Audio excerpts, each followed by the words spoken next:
Hello! So I decided to make a quick little video about the NS threshold setting of the RC-505 because in the video where I talked about all of the settings, I kinda didn't really explain that one. So I wanna do that now. Maybe it's better to do this like here, then I can talk in this direction. Okay. We are talking about a system setting. You can find it if you hit system like 3 times and then go once to the left. There you go. The NS threshold. On default, this setting is at 40. Now I mentioned in that previous video that it's for noise reduction, right? The thing that is trying to get the noise down. And that's true, but let's get into a little bit more detail here. So basically what this noise threshold does, in simple terms explained, is it allows you to ignore signals that have a certain pitch. So if you put it all the way down to 0, it will just take whatever comes in at the line in and in the microphone and it will just, use that. But you can turn it up and you can increase that threshold and then it will ignore everything that is under this threshold up to 100 where it cuts off the most. And you already heard, here it cut me off. So if your signal is not loud enough to reach that threshold, it will just act as if there's no input signal at all. And that is helpful because noise usually has a very low amplitude. It's just a quiet signal in the background, but it's there. So you want to set that threshold such that noise is always blocked, that you do not hear that noise. And in the beginning I didn't really pay much attention to that setting because I was just using my microphone, and here with my microphone I barely have any noise, so I can turn it to 0 and I'm perfectly fine. But I started to use instruments, and then this setting is very helpful. Let me demonstrate. For that I plug in my keyboard and then I turn on the input for instruments. And you can hear that if I turn it up a lot, I'll get quite some noise on there, right? So listen, if you listen with headphones, you hear quite a lot of noise, right? Depending on which kind of cables you use and how well they're isolated and how well the connectors are and how much noise your device emits, you'll get different noise patterns. There is quite some noise on that line for me, right? I mean, of course, I pulled it up to the very max, so I would not usually do that. But in order to demonstrate, this is what I'm doing. Okay, so now listen what happens if I turn it up. At first, nothing much happens because the noise is still louder than the 20 threshold here.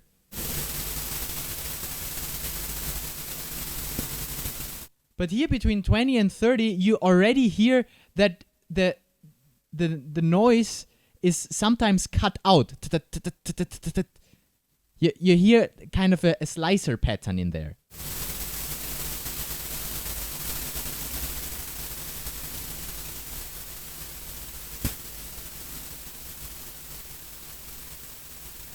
And once I get to the 50, the noise pretty much disappears.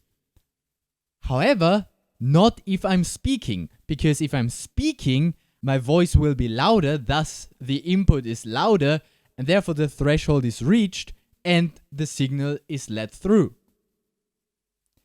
Now, let's turn this off such that my voice is clearer again. So this is important to understand. It does not reduce the noise in any way. It just sets a threshold under which it will not let your input signal through. So it does not do any noise cancelling. Don't get that wrong.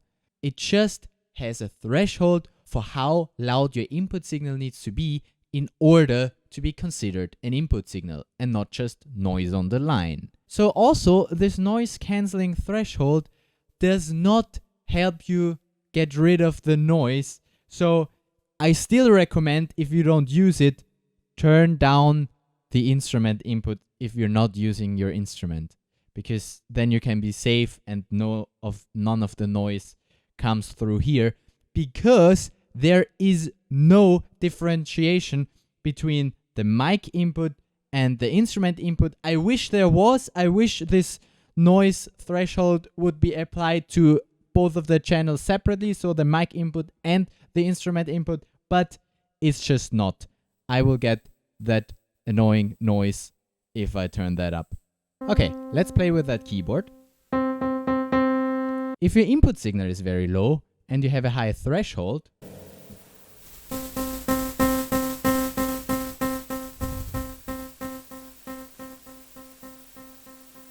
then at some point you will also lose your input signal. That can happen if you have like very low input. But that was an extreme case. I used it on like very low. And that's why I'd always recommend to turn up your instrument as far as you can and only use as little gain here on the loop station, as little of that input gain as you need. Because then the signal to noise ratio is way better. So this connection here there's a lot of noise on that. There's not so much noise on my microphone because it's a decent microphone, but I can also use this noise threshold for other things, not just for the noise that appears here on the cable, but also for the sounds I make, the noise I make. Let me demonstrate. I'll just do an S sound, okay? Just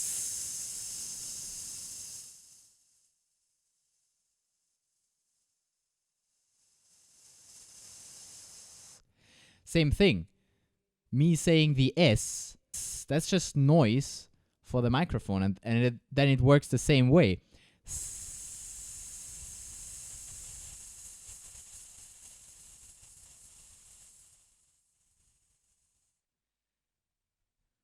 At first it cuts it off, and then it disappears completely if I turn the threshold up.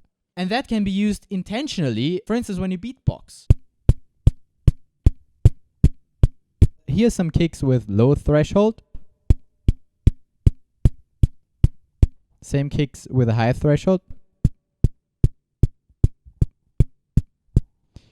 You get more of an attack and less of a fade out without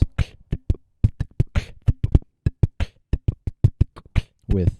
It does make a difference, but I do admit that it's quite annoying to adjust those settings every time you beatbox. So it would be nice to have it as an external pedal. Experts like Christoph have that. But if you don't have that, then you can at least use the NS threshold from your RC-505. So what's a good value for the noise threshold?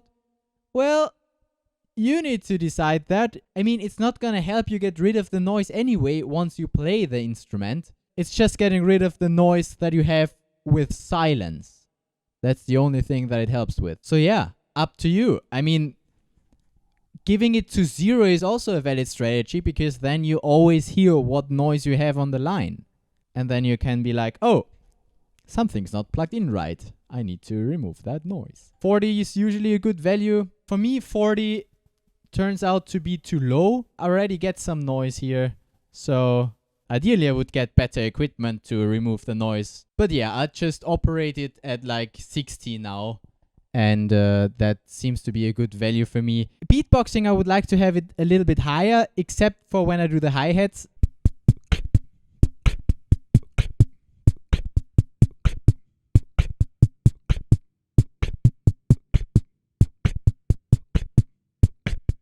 If I turn it up, I do lose a little bit of my snare. Basically, everything that has a longer fade out kind of sound, like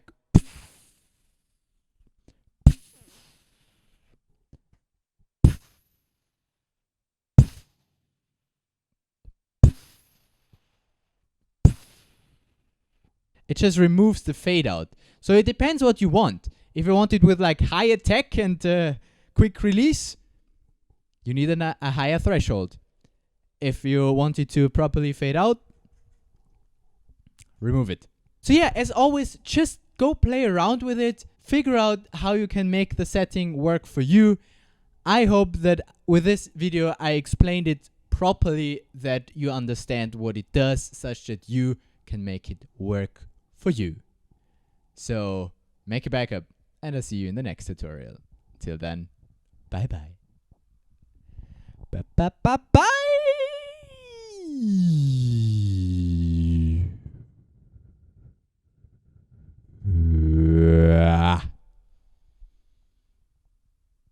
Check out some other videos like this one and this one and this one, and subscribe.